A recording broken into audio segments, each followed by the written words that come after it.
할렐루야, 반갑습니다. 오늘도 주님의 은혜와 복이 여러분들과 함께 하시기를 예수님의 이름으로 축복합니다. 오늘은 보내신 이의 영광이라는 제목을 가지고 요한복음 7장 14절에서 24절 말씀 중심으로 하나님의 말씀을 나누겠습니다. 하버드 대학 정문 앞에 가면은 사람을 외모로 판단하지 말라라는 글귀가 붙어 있다고 합니다. 근데 대학에서 이 말을 붙게 된 사연이 이렇답니다. 평생을 걸쳐서 돈을 모은 노 부부가 자신들의 전 재산을 사회에 헌납하기 위해서 하버드 대학을 찾았다는 겁니다. 그런데 그 대학 정문을 지키고 있던 그 수의 아저씨께서 이 노부부의 옷차림이 허술하니까 이 노부부에게 불친절하게 대했던 것 같습니다.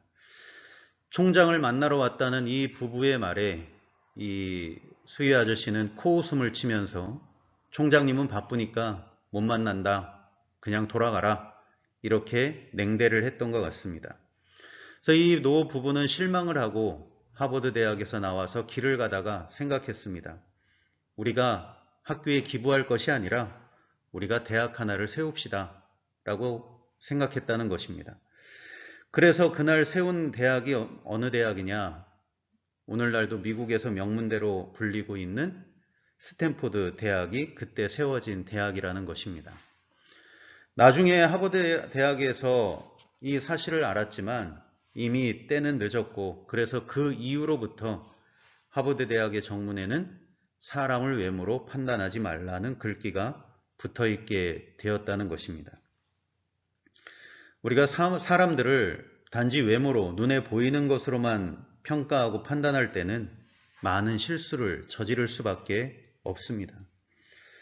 오늘 예수님 당시에 유대인들도 예수님을 외모로 판단했습니다.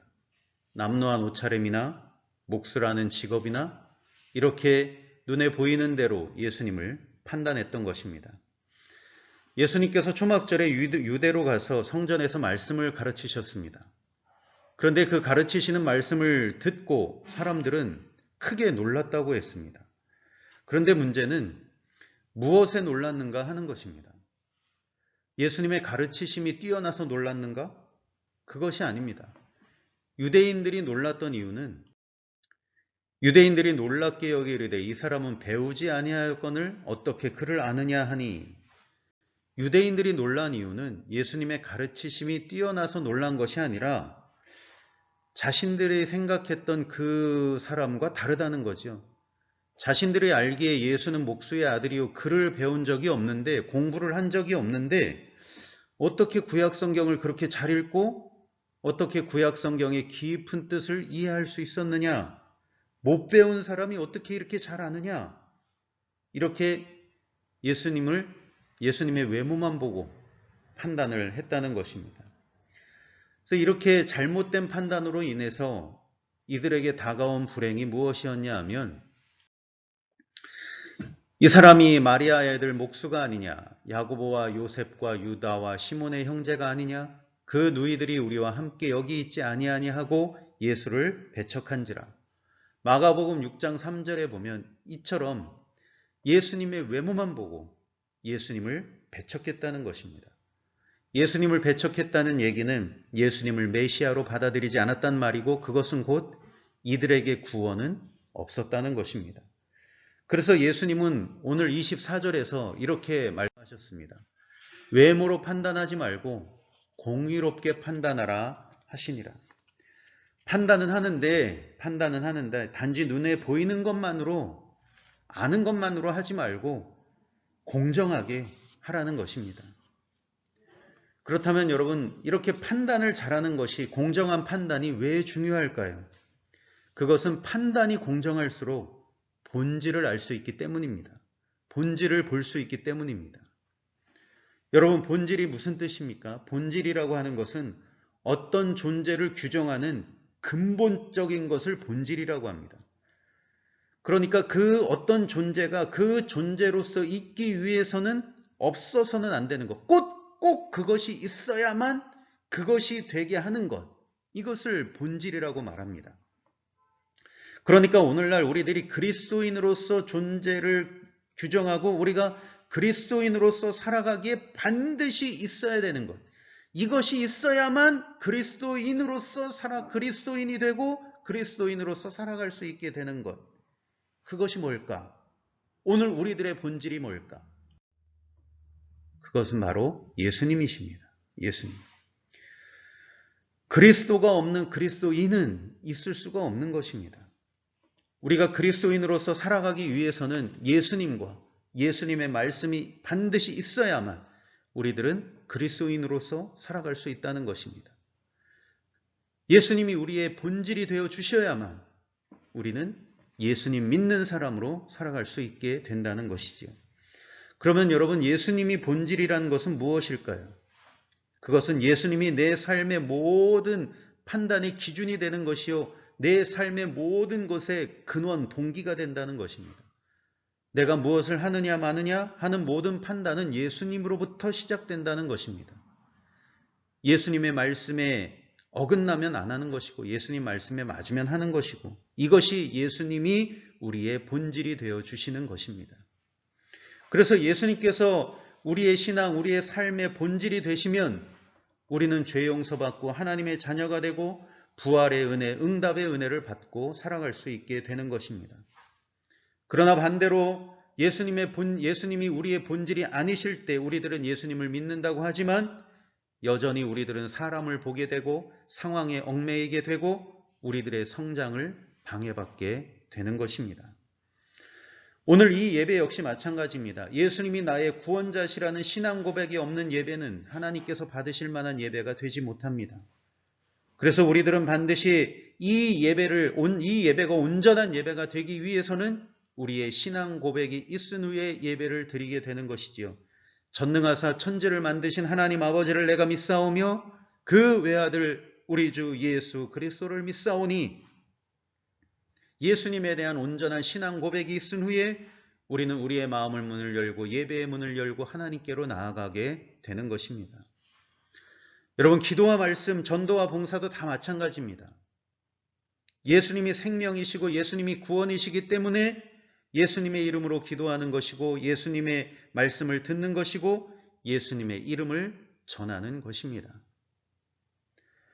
한 대학의 수의학과 강의 시간에 교수님이 학생들에게 질문을 하나 합니다.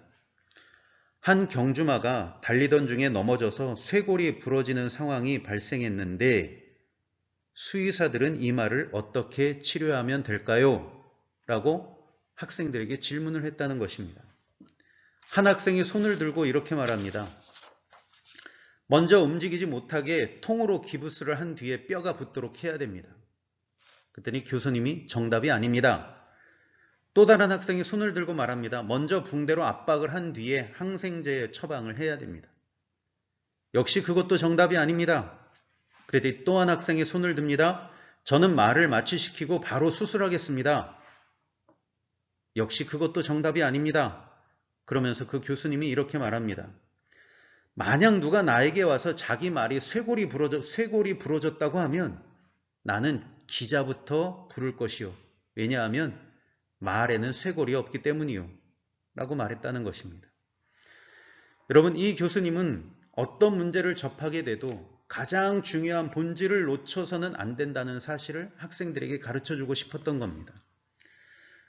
수의사 될 사람들이 말에 쇄골이 있는지 없는지도 모른다면 어떻게 수의사가 될 수 있겠습니까?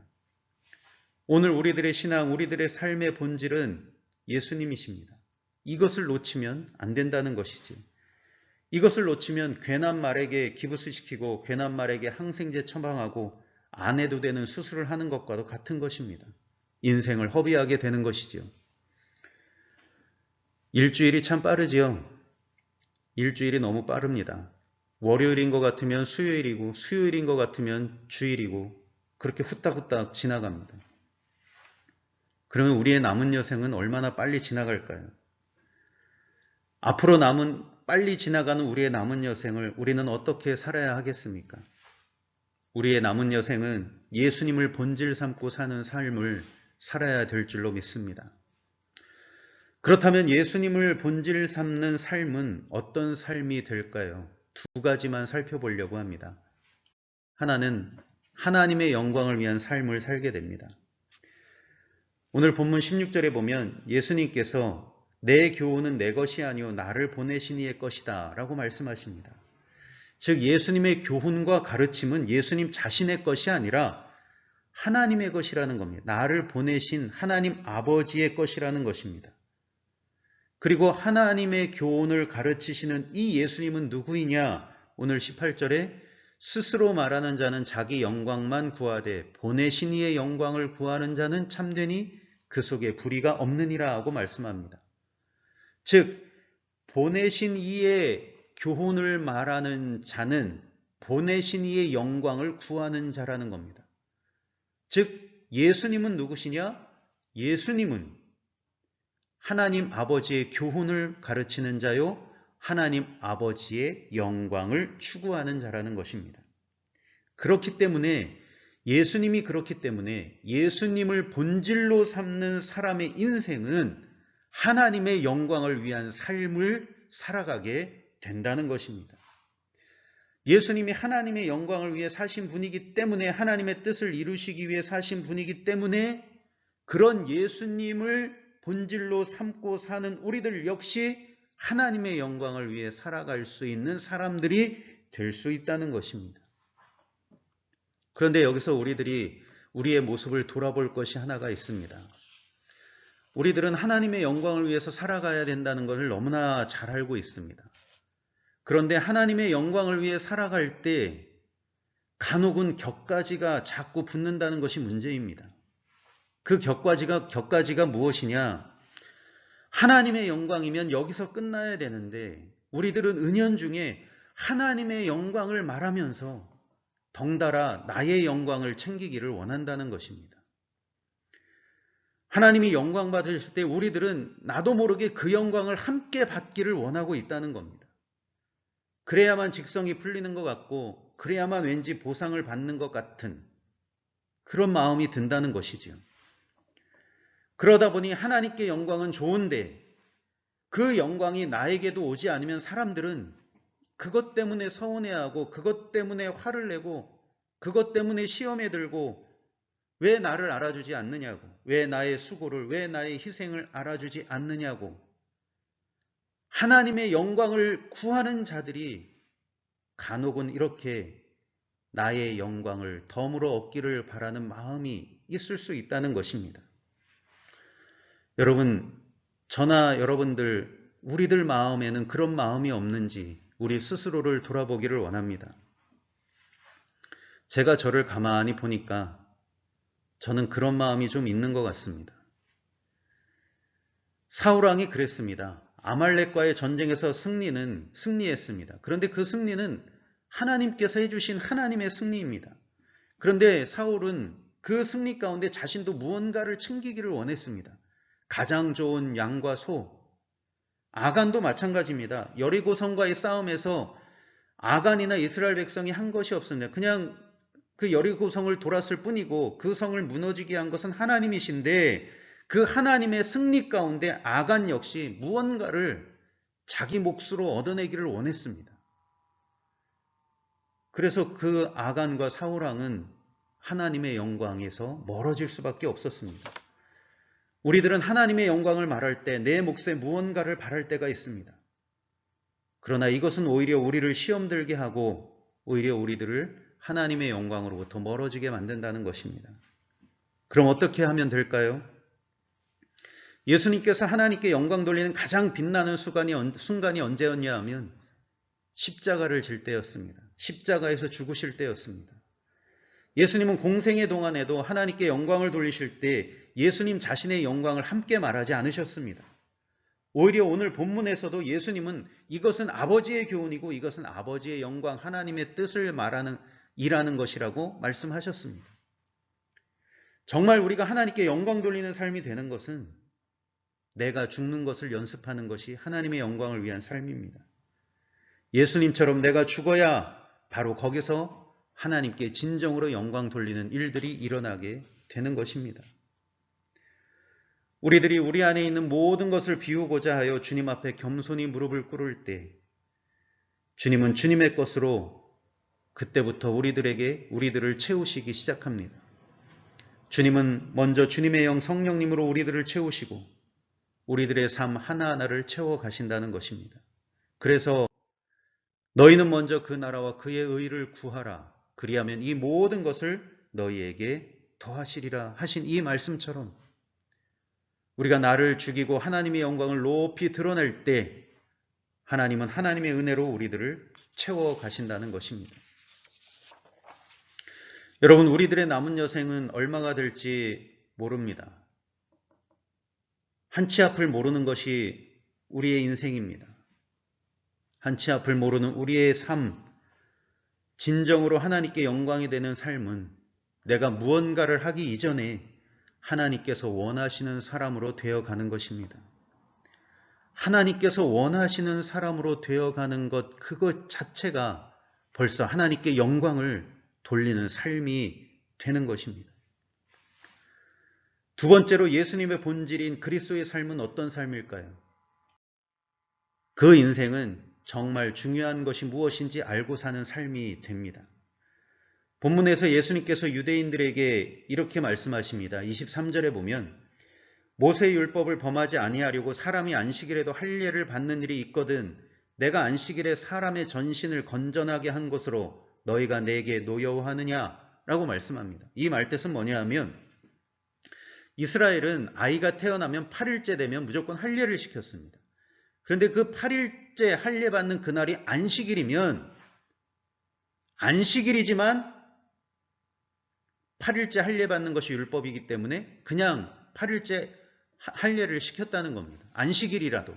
원래는 안식일에 그거 하면 안 되는 건데 8일째가 되면 할례를 그냥 시켰다는 겁니다. 그러면 그것은 되면서 안식일에 내가 38년 된 병자를 고쳤다고 해서 과연 그것이 문제가 되는 것이냐 하시는 말씀입니다. 할례하는 것이 안식일을 범하는 것이냐? 그것이 중요하냐?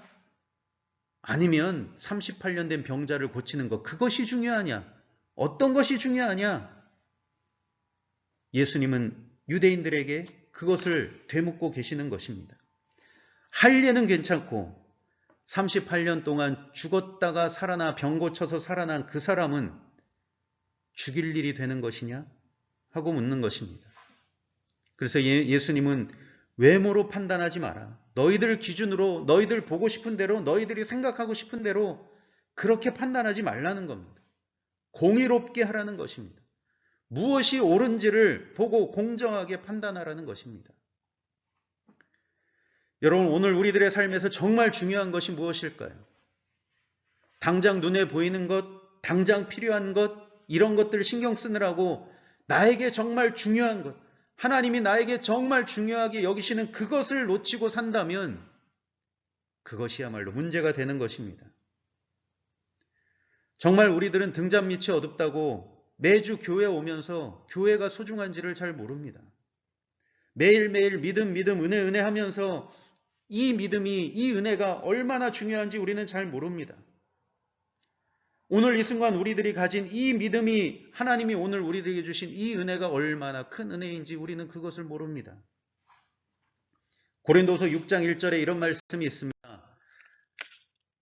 우리가 하나님과 함께 일하는 자로서 너희를 권하노니 하나님의 은혜를 헛되이 받지 말라, 이렇게 말씀합니다. 이것은 바울 사도의 말입니다.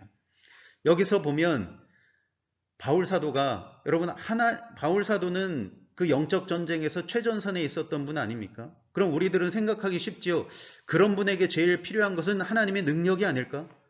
그런데 그런 바울 사도가 사람들에게 말하기를 아니라는 겁니다. 나나 너희들이나 하나님 안에서 살아가는 자에게 제일 필요한 것은 능력이 아니라 하나님의 은혜라는 것입니다. 은혜가 있어야 된다는 것입니다.